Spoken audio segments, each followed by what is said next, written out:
কিছুদিন গুরুকুলে শিক্ষা অর্জন করবার পর গুরুদেব বললেন, তোমাদের শিক্ষা সম্পূর্ণ হয়ে গেছে, তোমরা যে যার ঘরে চলে যাও। মনের আনন্দে সবাই ঘরে ফিরছে, সুদামা কাঁদছে। কানাই, তোকে ছেড়ে থাকবো কেমন করে? কানাই বলে, তুই কাঁদছিস কেন রে? বন্ধুত্ব দূরে থাকলেও তো সে বন্ধুত্ব বজায় থাকে। কাঁদিস না, দুঃখ করিস না। হ্যাঁ কানাই, তুই কোনোদিন আমাকে ভুলে যাবি না তো? না। বেশ। ভগবান কৃষ্ণচন্দ্র তিনি আর ফিরলেন না বৃন্দাবনে, তিনি চলে গেলেন দ্বারকায়। আর এদিকে সুদামা ফিরলেন নিজ গৃহে। এদিকে কি হলো মা? সুদামা যখন ঘরে ফিরেছে, মা বাবার গর্বে, মনের আনন্দে গর্বে বুক ভরে যায়। সবাইকে ডেকে ডেকে ডেকে বলে, ওগো সন্তান তো সবার ঘরে আছে, আমার মতো সন্তান, আমার সন্তানের মতো সন্তান কার আছে বলো দেখি? গ্রামবাসী সবাই বলে, সত্যি তাই, তোমার সন্তান উপযুক্ত সন্তান। দেখো দেখো, আমার ছেলে মস্ত বড় পণ্ডিত, সে বিপ্র, চেয়ে দেখো। বলছে সে হলো পণ্ডিত, সে হচ্ছে বিপ্র।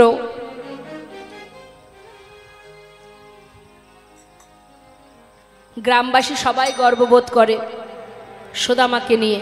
সত্যি তাই, সবারই ঘরে সন্তান আছে, কিন্তু সুদামার মতো সন্তান কার ঘরে আছে? উপযুক্ত বিবাহের বয়স হয়েছে বলে মোটকমণি দেরি না করে একটা সুকন্যার সন্ধান করে বিবাহ দিল।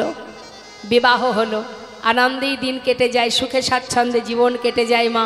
হ্যাঁ, একটা গ্রামের পাঠশালাতে সুদামা ছোট ছোট বাচ্চাদের শিক্ষা দেয়, সেখান থেকে যা করি পায় তাতেই সুন্দরভাবে জীবন কেটে যায়। এত আনন্দ, এত আনন্দ, ভগবান কখন কাকে কিভাবে পরীক্ষা করে কে বা জানে? কেউ কি বলতে পারে কখন কার ভিতরে কিভাবে ভগবান পরীক্ষা করবেন? হ্যাঁ, তিনি ভক্তকে পদে পদে পরীক্ষা করে। ভগবান কি বলেন, যে করে আমার আশ আমি তার করি সব নাশ, তথাপিও যে না ছাড়ে আমার পাশ আমি হই তার দাসানুদাস। আমরা যদি প্রকৃত কেউ ভগবানকে ভালোবাসে, দেখবেন অনেকে বলে, তুমি এত ভগবানকে ভালোবাসো, তোমার জীবনে এত কষ্ট কেন? বলে, দেখবেন অনেকে বলে, এই যে এত গোবিন্দকে ভালোবাসো, তাহলে এত কষ্ট পেতে হয় কেন, কাঁদো কেন? বলে না? আচ্ছা, এটা কি মনে হয় মা যে ভগবানকে ভালোবাসলেই আমি কোটিপতি হব? হ্যাঁ, অত সহজ? ভগবানকে যারা ভালোবাসে তাদের সারা জীবনই কাঁদতে হয়। তার প্রমাণ? তার প্রমাণ কি? যুগে যুগেই তার প্রমাণ। লক্ষ্য করে দেখুন, সত্য ত্রেতা দ্বাপর কলি, বামে যে সহধর্মিনী, প্রভু রামচন্দ্রের বামে যে সহধর্মিনী, তাকে যেতে হলো বনবাসে। হ্যাঁ, ভগবানের সহধর্মিনী, তাকে যেতে হলো বনবাসে। তারপর তার অগ্নি পরীক্ষা হলো, আবার অবশেষে তাকে পাতালে চলে যেতে হলো। কি ভগবানের সহধর্মিনী, তার তো সুখে থাকার কথা। দ্বাপর যুগে ভগবান শ্রীকৃষ্ণের বামে কে? রাধারানী শত বৎসর কৃষ্ণ হারা হয়ে কেঁদেছে। সব থেকে বড় দুঃখের বিষয়, এই কলিযুগে মহাপ্রভুর বামে মা বিষ্ণুপ্রিয়া। যেদিন প্রভু চলে গেছেন সেই দিন থেকে মা বিষ্ণুপ্রিয়া আর প্রভুর খবর পায়নি। কোথায় আছে, কেমন আছে? সারা জীবনটাই চার দেওয়ালের মধ্যে নিজেকে বেঁধে রেখে মুখে গৌর নাম জপ করে একটা করে তণ্ডুল আলাদা করে রাখত। মুখে যতবার গৌর গৌর বলতো ততবার একটা করে চাল আলাদা করে রাখত। দিনের শেষে যতটুকু তণ্ডুল হতো সেটাকে সিদ্ধ করে লবণ নিজে আগে শাশুড়ি মাকে দিতেন, সচিমাকে, নিজের বাড়ির যে কাজের লোক ঈশান, পৌরাণিক ভিত্ত ঈশান নাগর, তাকে দিতেন। অবশেষে যেটুকু থাকতো নিজে সেবা করত। কেন? প্রাণটা বাঁচিয়ে রাখার জন্য। প্রাণ বেঁচে থাকলে গৌরহরির সেবা করতে পারবো। তাই অত সহজ নয় মা, ভগবানের ভক্ত হওয়া অত সহজ নয়। আমরা মনে করি আমরা ভক্ত, কি করে ভাববো আমরা ভক্ত? সব থেকে বড় কথা, আমাদের ভিতর থেকে হিংসাটাই আমরা দূর করতে পারিনি। হিংসা যদি দূর না হয়, সেখানে কি ভক্তি বাস করবে? লালাবাবু যত সময় মন থেকে হিংসা দূরীভূত না করে জগৎ শেঠের দ্বারে মাথা নত করে ভিক্ষা না করেছিল, তত সময় তার দীক্ষা পর্যন্ত হয়নি। ভগবানের দেখা তো দূরে থাক, ভক্ত হওয়া অত সহজ নয়। হ্যাঁ, তৃণাদপি শুনেছেন তরুরীব সহিষ্ণু নমানীন মানদেন কীর্তনীয় সদাহরি। আমরা দীনতাই প্রকাশ করতে জানি না। জানি কি? আমাদের ভিতরে দীনতাই নেই। একটু যদি শাস্ত্র পড়েছি, ব্যাস একে অপরের খুঁত ধরতে শুরু করে দিই না বাবা? দেখবেন কীর্তন জগতে আছে, একটুখানি জানি বা না জানি, আমি কতটুকু জানলাম বা আমি কতটুকু এগোলাম সেদিকে লক্ষ্য নেই। কে কি করলো, কার কোনটা ভুল হলো, কোনটা ঠিক হলো, এই নেই আমাদের মাথা ব্যথা। নিতাই গৌর হরি। আচ্ছা, তোমার খুঁত ধরার জন্য তো একজন আছে। তুমি যেমন কর্ম করবে তার ফলটা তো তুমি পাবে তার কাছ থেকে। তোমার বিচার তো আমার করার দরকার নেই। আমি কতটুকু এগোতে পারলাম, আমি আমার চিন্তাটাই করি না। হ্যাঁ, ভক্তি জগতে আমি কতটুকু এগোতে পারলাম, তুমি সেই চিন্তা করো। কে কি করলো, কে কতটুকু এগোলো, কার কোনটা ভুল হলো না হলো, সেটা দেখার জন্য তো তোমাকে দায়িত্ব দেওয়া হয়নি। এটাই আমাদের সমস্যা বাবা। আমরা একটুখানি ভালোবাসতে না বাসতেই নিজেদেরকে ভক্ত মনে করি, একটু মালা জপ করলেই পণ্ডিত মনে করি। আহা, অত সহজ? ভিতর থেকে আগে ত্যাগ করো, দীনতা প্রকাশ করো, হিংসাকে দূর করো। কারোর যদি উন্নতি হয়েছে আমার সহ্য হবে না, কারোর যদি 3 তলা বাড়ি হয়েছে আমার সহ্য হবে না, হিংসা শুরু হয়ে যাবে কেন? এগুলো আগে ভাবতে হবে মা। সে তার কর্ম অনুযায়ী ফল পেয়েছে, তাতে আমার হিংসা করার কি দরকার? আমার যদি ক্ষমতা থাকে আমি করব, তাই বলে অন্যের প্রতি হিংসা করে কোনো লাভ হবে? তুমিও কর্ম করো, তোমার ভিতরে চেতনা আছে, চৈতন্য আছে, জ্ঞান আছে, তোমার ভিতরে বিবেক আছে, তোমার ভিতরে সবই আছে। তুমি যদি না পারো সেটা তুমি দায়ী। তাই বলে অন্য কারোর যদি একটু উন্নতি হয়েছে আমাদের হিংসা শুরু হয়ে যায়। এটাই আমাদের বড় সমস্যা। এই হিংসাকে যত সময় দূর না করতে পারবো তত সময় ভিতরে ভক্তি বিরাজ করবে না। অত সহজ নয় ভক্ত হওয়া। হ্যাঁ, বৈষ্ণব মহাজন বললেন, পণ্ডিত বললেই পণ্ডিত হওয়া যায় না। বৈষ্ণব হতে বড় মনে ছিল সাধ, তৃণাদপি শ্লোকের সামনে আমি পড়ে গেলাম বা আমি নতই হতে পারলাম না, দীনতা প্রকাশ করতে পারলাম না। হ্যাঁ, আজ দেখুন সুদামা, তার জীবন কথা। সুদামা বাবা যখন কিনা সুখে স্বাচ্ছন্দ্যে দিন কাটছে, সন্তান হয়েছে মা, এত আনন্দ, হঠাৎ ভগবান তাকে পরীক্ষা করতে শুরু করলেন। দেখি সুদামা তুমি আমায় কত ভালোবাসো। প্রথমত কি করলেন মা? সুদামার কাছ থেকে সব কিছু কেড়ে নেবেন বলে সবার আগে কেড়ে নিলেন মা বাবাকে। মাতা পিতা বিয়োগ হয়ে গেল। যেই না মাতা পিতা বিয়োগ হয়ে গেল, পরিবারকে রক্ষা করার জন্য তাহলে রইল বাকি ওই পাঠশালা থেকে যা কিছু করি পাই তাতে সংসার কেটে যায়। কিন্তু প্রভু কি করলেন? সুদামাকে পরীক্ষা করার জন্য ওই যে পাঠশালায় ছোট ছোট বাচ্চাদের শিক্ষা দিত সেই পাঠশালাটাও বন্ধ করে দিল। যে কোনো কারণবশত পাঠশালা বন্ধ হয়ে গেল। আর যেই পাঠশালা বন্ধ হয়ে গেল, পরিবারকে খাওয়াবে কি করে অন্ন জোটাবে? এবার কাঁধে নিয়ে নিল ভিক্ষার ঝোলা। নিতাই গৌর হরি বল। সুদামা ভিক্ষার ঝুলি নিয়ে দাঁড়ে দাঁড়ে ভিক্ষা করে। প্রতিদিন যদি দাঁড়ে দাঁড়ে ভিক্ষা করে সবাইকে ভিক্ষা দেবে? দেয় না। কোনোদিন ভিক্ষা পায়, কোনোদিন পায় না। এইভাবেই তার দিন কেটে যায় মা। নিতাই গৌর হরি বল, হরি বল। কিন্তু তথাপিও তার মুখে একটাই কথা, কৃষ্ণ কৃষ্ণ কৃষ্ণ কৃষ্ণ। নিঃশ্বাসে প্রশ্বাসে কৃষ্ণ নাম, শুধু বদনে কৃষ্ণ নাম। কৃষ্ণ ছাড়া আর কিছু নাই। দাঁড়ে দাঁড়ে ভিক্ষা করে, কৃষ্ণ নাম করে। ওগো একবার জপ কৃষ্ণ, কহ কৃষ্ণ, তোমরা লহ কৃষ্ণে নাম রে। জপ কৃষ্ণ লহ কৃষ্ণ, একবার কহ কৃষ্ণে নাম রে। কৃষ্ণ ভগ কহা কৃষ্ণ। আমি যথা থাকি সদা দেখি কৃষ্ণময়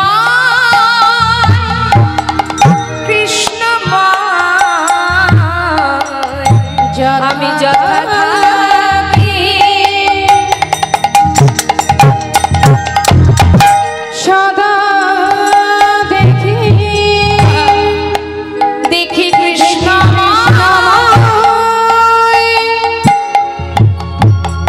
কৃষ্ণময় আমি যথা থাকি সদা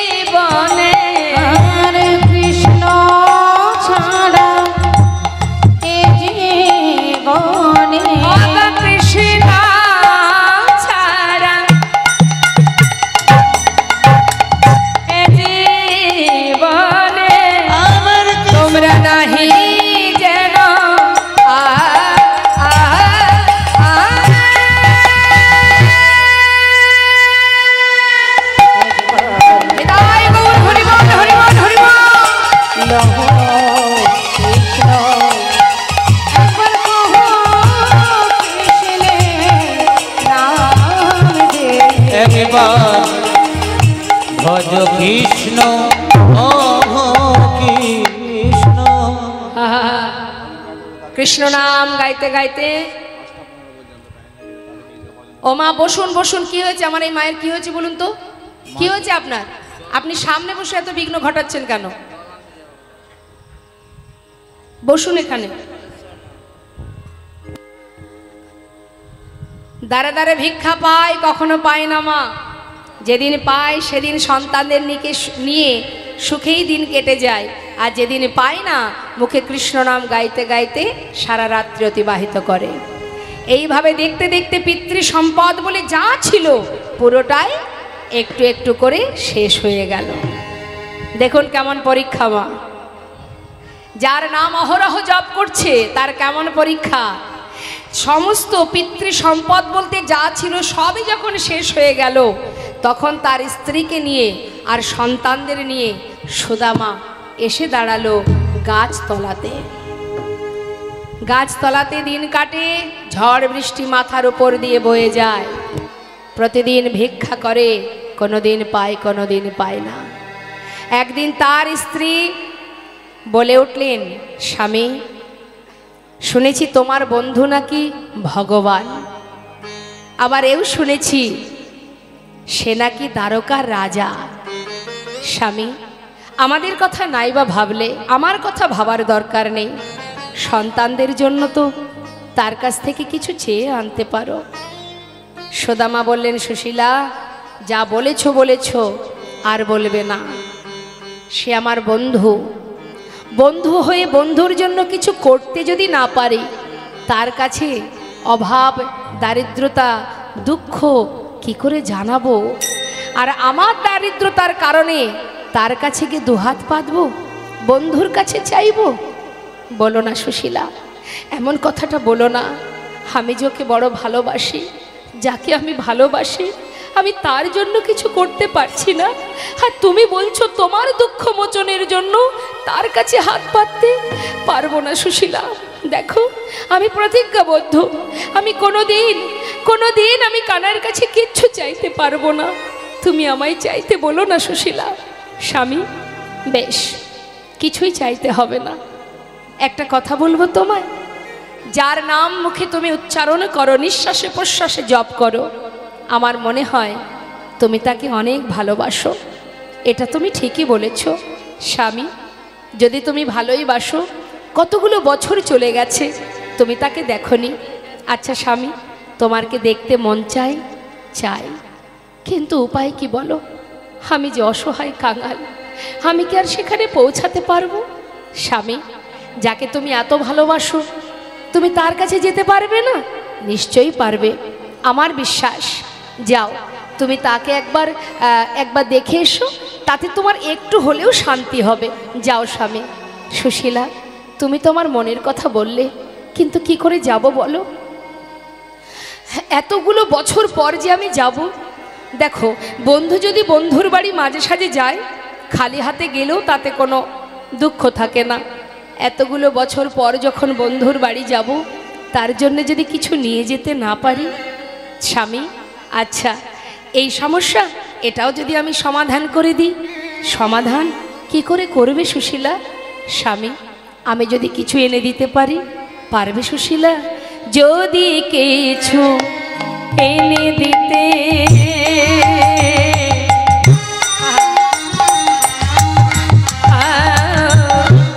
পারো উপায়, তবে সে করিতে পারি তারকায় গমন। ওই না তবে সে করতে পারি তারকায় গমন। কিছু এনে দিতে পারবে কি? এনে দিতে পারবে কি?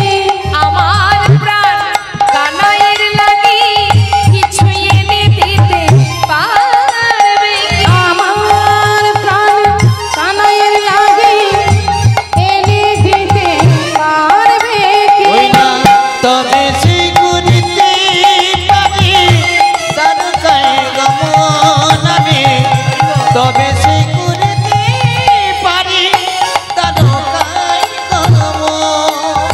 স্বামী, প্রতিদিন তুমি ভিক্ষায় যাও, আজ আমি যাব ভিক্ষায়। ধনী পরিবারের কন্যা সুশীলা মা, তার জীবনে একটাই স্বপ্ন ছিল, হে প্রভু। মহাদেবের পূজা করতেন, প্রতিদিন শিবের পূজা করে বলতেন, হে প্রভু, যদি সংসার তুমি আমার জীবনে দাও, এমন ঘরে আমায় পাঠাবে, আমার স্বামী যদি অর্থশালী ধনবান না হয়, আমার কোনো দুঃখ নেই। শুধু তোমার কাছে একটা নিবেদন, সে যেন মিথ্যা কথা না বলে, সে যেন সত্যবাদী হয়। অর্থের প্রয়োজন নেই, সে যেন সত্যবাদী হয়। হ্যাঁ, পেয়েছেও তাই। তাই আজ সুশীলা একটা বস্ত্র পরিধানে মা, সন্তানদের অঙ্গে কোনো বসন নেই, গাছতলাতে দিন কাটে তাদের, একটা বসন অঙ্গে, তার অধিকাংশ জায়গায় ছেঁড়া, কোনো রকমে লজ্জা ঢেকে দিন কাটে সুশীলা তার স্বামীকে নিয়ে। ভিক্ষা করবে বলে স্বামীকে ঘরে রেখে আঁচল পেতে জীবের দ্বারে দ্বারে গিয়ে বলছে, ওগো আমায় ভিক্ষা দাও গো নগরবাসী, ভিক্ষা দাও আমায়, ভিক্ষা দাও গো নগরবাসী,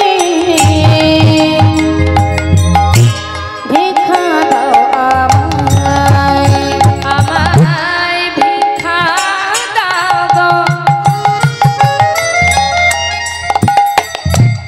নগরবাসী, ভিক্ষা দাও আমায়। তোমরা ভিক্ষা দাও গো নগরবাসী, ভিক্ষা দাও আমায়। ওমা, যেই না আঁচল পেতে গিয়ে ভিক্ষা চেয়েছে, দরজা মুখের উপরে বন্ধ করে দিয়ে বলছে, আহ, প্রতিদিন ভিখারির জ্বালায় কি গ্রাম ছেড়ে দিতে হবে?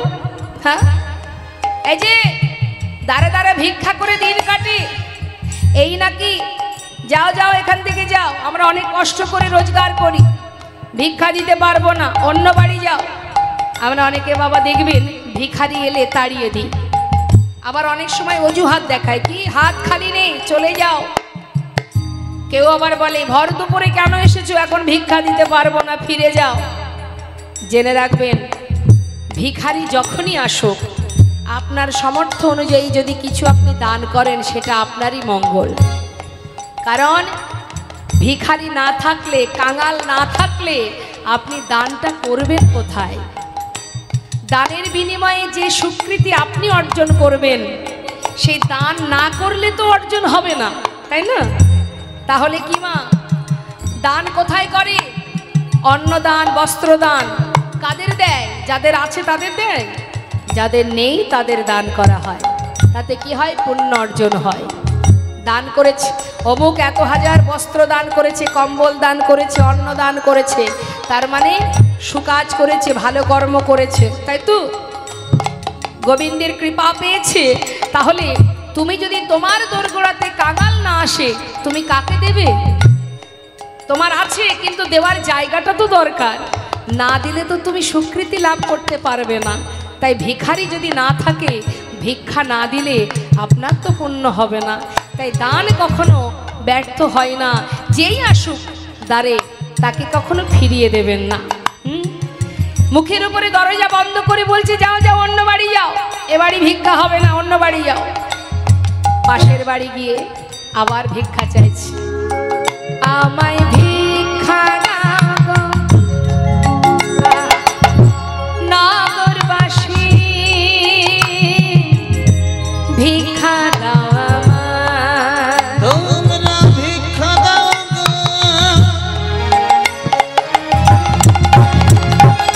নগরবাসী,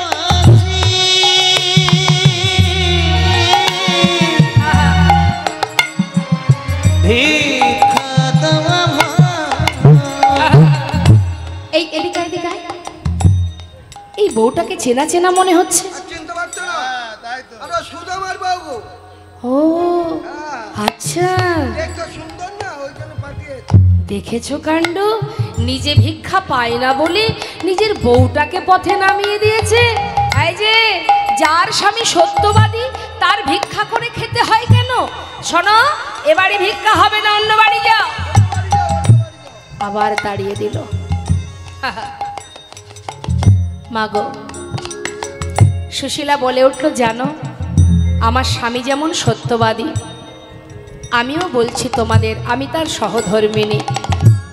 সে যেমন মিথ্যা কথা বলে না, আমিও তোমাদের মিথ্যা বলবো না। আজকে যে যতটুকু ভিক্ষা আমাকে দেবে, সেই ভিক্ষা আমরা কেউ খাবো না। কার জন্য ভিক্ষা করেছি জানো, করছি জানো? ওগো তোমাদের ভিক্ষার দ্রব্য পাবে সে মনাই, তোমাদের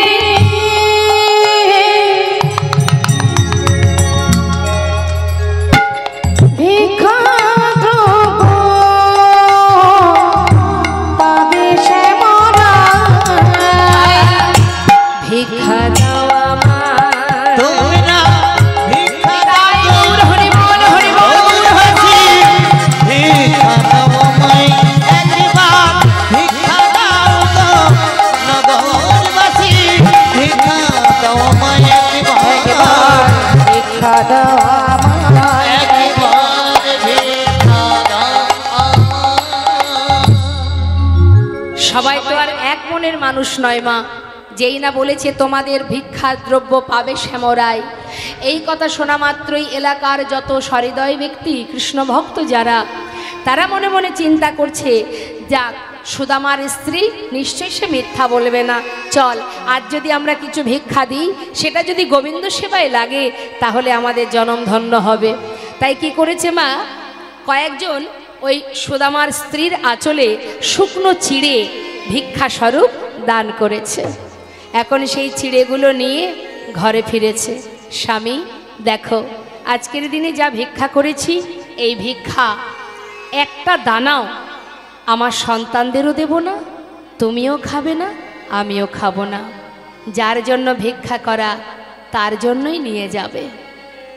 আহা, আজ আমরা যে গৃহ মাঝে হরি কথা শ্রবণ করছি মা, এই ছোট্ট ছোট্ট দুই ভাই, তারাও সারা জীবন ধরে, সারা বছর ধরে তারা যদি মনে করে তারা একটা এখানে অট্টালিকা তৈরি করতে পারে, কিন্তু তারা সারা বছরের উপার্জিত ধন যেটুকু যা অর্জন করে, তাদের মনে একটাই স্বপ্ন, প্রতি বৎসরের ন্যায় এই হরিবাসর যেন আমরা করতে পারি, হরিনাম কৃষ্ণ নাম দান করতে পারি। তাই সুশীলা বলছে, দেখো স্বামী, যা পেয়েছি ভিক্ষায়, যার জন্য ভিক্ষা করেছি তার সেবায় লাগবে। আজ আমার সন্তানরাও নেবে না, তুমি আমরা কেউ নেব না। তাহলে চিড়ের পুটুলিটা কি করবে না, নিজের অঙ্গের যে বসন সেটা দিয়ে সুন্দর করে চিড়েগুলো পুটুলি বেঁধে স্বামীকে দিয়েছে। স্বামী যাও, এতদিনের স্বপ্ন তোমার, বহুদিন হয়ে গেল বন্ধুকে দেখনি, যার নাম মুখে অহরহ জপ করো। আমার বিশ্বাস তোমার তো এত কষ্ট, এত দুঃখ তোমার জীবনে, এত যন্ত্রণা তোমার, আমার বিশ্বাস তোমার বন্ধুকে দেখলে একটু হলেও তুমি শান্তি পাবে। যাও, চিড়ের পুটুলিটা নিয়ে সুশীলার কাছ থেকে বিদায় নিয়ে, সুশীলা আমার বন্ধু ভুলে যায়নি তো? না না, তা কি করে হয়? এতদিন যাকে তুমি ভালোবেসেছো, ডেকেছো, সে কি করে তোমায় ভুলবে? স্বামী, আমার বিশ্বাস সে ঠিক তোমায় চিনতে পারবে। যাও। সুশীলাকে সন্তানদের গাছতলাতে রেখে চিড়ের পুটুলিটা নিয়ে চললেন দ্বারকায়। সারা অঙ্গে একটা মাত্র বস্ত্র পরিধানে, রোদ ঝড় বৃষ্টির মধ্যে দিয়ে কানাইয়ের সঙ্গে দেখা করবে, বন্ধুর সঙ্গে দেখা করবে। বন্ধু তো সকলেরই আছে বন্ধু, কিন্তু বন্ধুর মতো বন্ধু কয়জন আছে? আজ চললেন মা জীবনের সবটুকু নিয়ে, জীবনের ভরসাটুকু নিয়ে, আশা নিয়ে, আর ভক্তের জন্য কিছু সেবার বস্তু নিয়ে যাচ্ছে, বন্ধুকে সেবা দেবে। যাচ্ছে পথে আর ডাকছে, একবার দেখা দে রে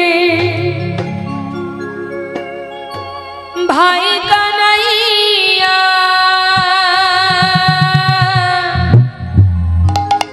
একবার দেখা দে আমার,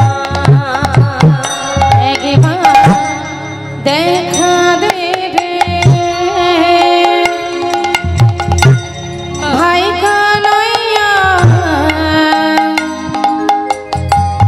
দেখা দে আমায়, একবার দেখা দে রে।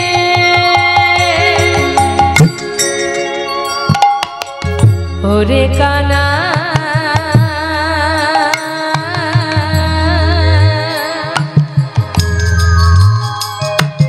ওরে,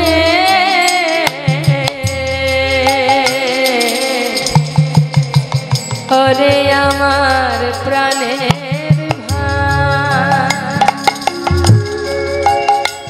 কানাই রে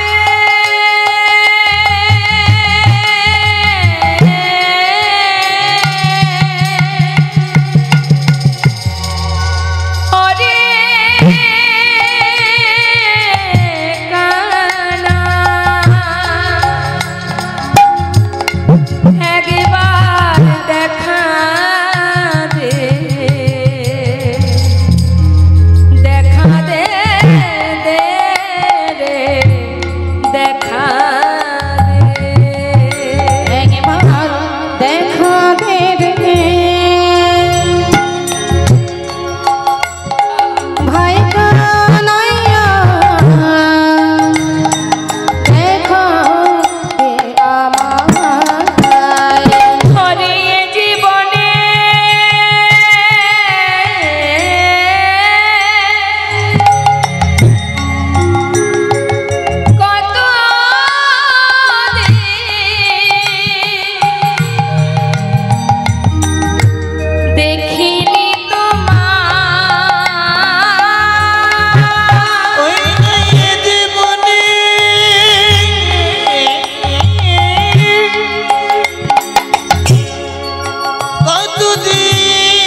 দেখিনি তোমায়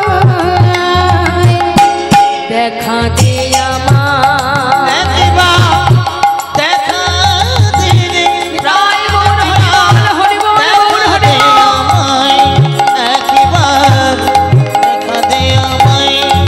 একবার দেখা দে আমায় চিড়ের পুটুলি নিয়ে বুকের মধ্যে করে দিনের পর দিন যাচ্ছে বাবা। দেখা দে কানায় দেখা দে বলতে বলতে যাচ্ছে।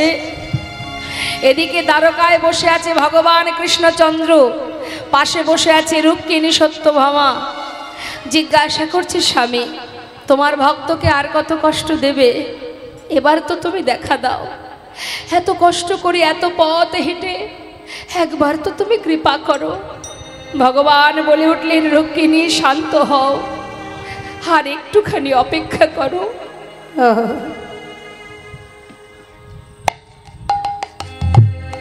নিতাই গৌর হরি হরি বল।